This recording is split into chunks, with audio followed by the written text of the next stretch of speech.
Resetters, Lisa here. I want to spend a few minutes to talk with you about what happens after day 21. And I really hope that you have opened up your book to page 124 and 125 and make sure that you are reading this and you know what to do, because the reset is not over after 21 days. It actually continues on for another 21 days. So it's really important that you follow the reintroduction. I want to share with you that I'm in my 8th round of doing this program, and every single time I've done it, I've gotten different results, and things have happened at different times. So one time I did it the first week, I lost like 6 pounds, and then I didn't lose anything until like into week 4. One time, sorry, the dog knocked my phone off.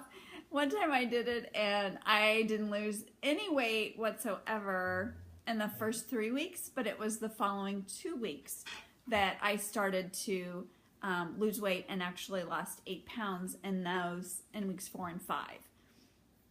So even though you've got supplements for 21 days, the program is not over at that time. Just as you phased foods out of your eating plan each week, you're going to start reintroducing those foods in the same way. So you're going to start by reintroducing some of the grains, because that was the last thing to go out. This is so important, and you need to pay attention.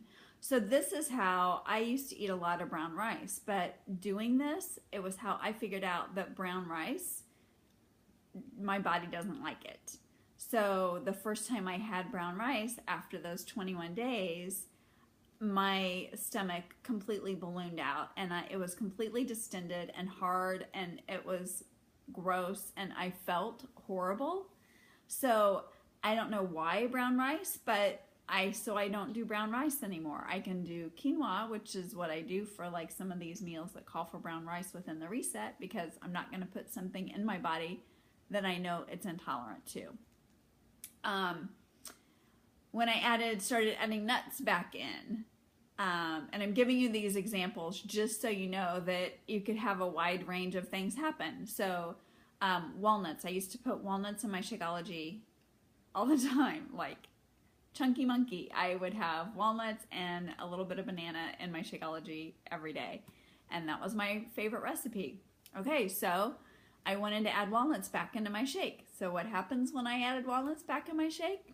This may be TMI, but I got diarrhea within an hour. Like, I was racing to the restroom. It was bad. So then I knew, okay, my body's intolerant to walnuts. Can't have those. So use this after 21 days as you reintroduce foods as a learning tool to get to know your body even better.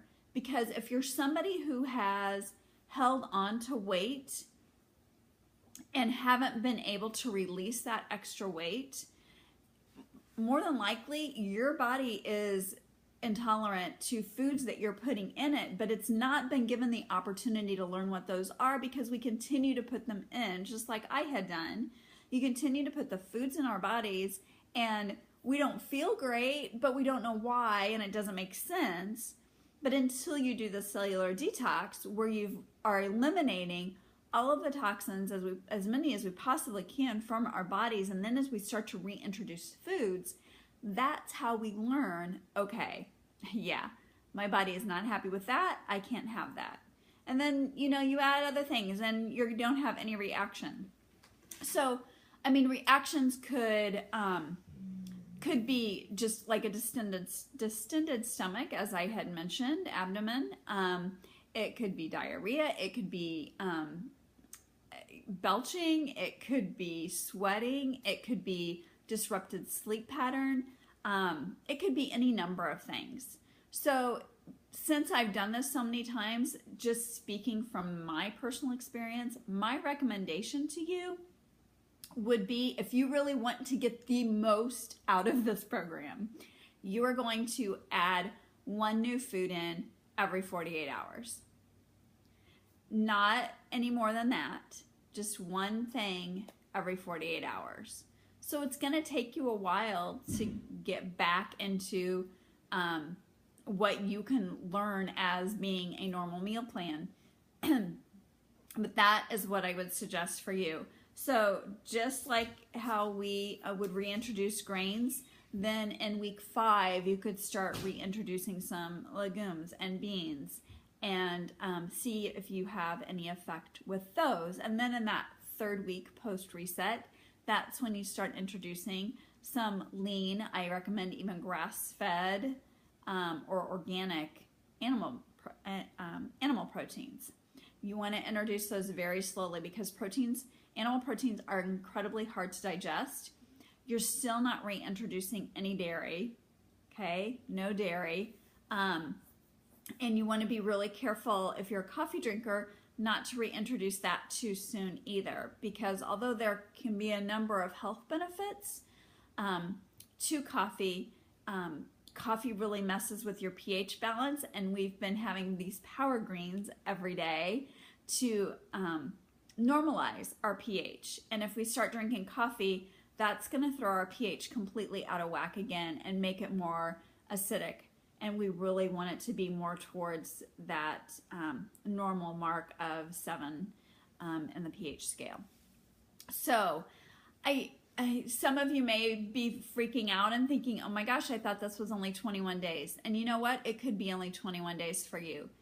But if you want to get the most out of it, it's not going to be just 21 days. It's going to be a lot closer to 42 or 50 days. So don't jump ship.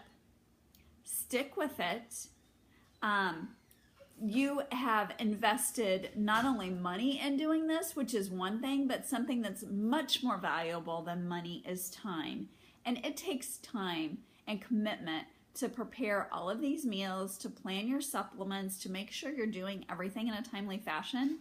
Time is way more valuable than any amount of money. So don't give up. Stick with the plan and stay with it. And know that you can do the Ultimate Reset quarterly. And the first year that it was released, I did do it quarterly. And I think that's something I probably should do on a regular basis, because this is going to sound really strange, but that 4th time that I did it that first year, I could tell that I had a much deeper detox. So it was like each time I did it, it was a different experience, but that 4th time in the year, and then it was like a year before I did it again, but that 4th time, it was a really incredible experience, and much different than any of the other experiences had been. And the only way that I could explain that was because that I felt that I got a deeper detox. I felt cleaner. I felt lighter, if that makes any sense. Not necessarily weight-wise, just lighter. I'm probably sounding like a freak now. That's okay. So I'm just sharing my experience. But hopefully this has encouraged you and not freaked you out. I will be following this and adding things back slowly, because the whole reason I wanted to do this again is that I have adrenal fatigue, and I had taken care of that with the Ultimate Reset once before. My symptoms have started to creep back in the last couple of months, and that's not where I want to be with my life. I don't function well when I'm experiencing those symptoms. Just basic needs, let alone trying to work. So basic daily functions, I guess I should say. So that's why I'm doing it. And so I have a feeling that I've started adding something back in that my body is intolerant to, and I need to make sure that that doesn't get put back on a regular basis. So you either think I'm crazy or you think I'm helpful. Either way, it doesn't matter. I'm here for you guys, all of you. So regardless as to whether you're almost through with the reset or if you're just still in week 1 with me, I wanted you to have this information now so that you know what to expect. and you know what to do from here. So I hope you have a great day. Have an amazing weekend. I am now going to go and throw together those the roasted root medley because I love those. So that's what I'm having for dinner tonight. So have a great one, and we will see you on our page.